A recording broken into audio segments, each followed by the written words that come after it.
Judo federation of ইন্ডিয়ার উদ্যোগে senior national judo championship 2025-26 অনুষ্ঠিত হবে আগামী 11 থেকে 15 ডিসেম্বর মণিপুরে। আর সেই উদ্দেশ্যকে সামনে রেখে আজ অল ত্রিপুরা জুডো অ্যাসোসিয়েশনের উদ্যোগে 18 জন খেলোয়াড় ও অফিসিয়ালের হাতে জার্সি প্রদান করা হয় বাদারঘাট জুডো কমপ্লেক্সে। এই দিনের এই জার্সি প্রদান অনুষ্ঠানে উপস্থিত ছিলেন অ্যাসোসিয়েশনের সচিব প্রণব সাহা সহ অন্যান্যরা। আসন্ন চ্যাম্পিয়নশিপে যোগ দিতে প্রস্তুতি সেরে নিয়েছেন সকল অংশগ্রহণকারীরা। কর্মকর্তাদের বক্তব্য, এই উদ্যোগ রাজ্যের খেলাধুলার উন্নয়নে নতুন মাত্রা যোগ করবে।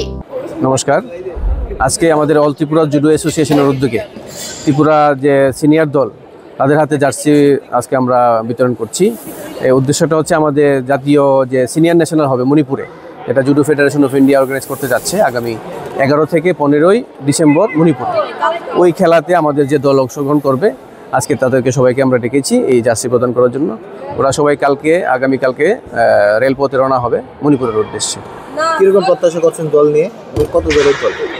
প্রত্যাশা করছি ভালো, চেষ্টা তো হবে, লড়াই করবে, ছেলেমেয়েরা যথেষ্ট লড়াই করবে এটা আমরা আশা করছি। বাকিটা সময় বলবে কতটুকু কী করতে পারে। কতজন দল? আমাদের মোট দল হচ্ছে 18 জনের, প্লেয়ার এবং অফিসিয়াল কোচ ম্যানেজার মিলিয়ে।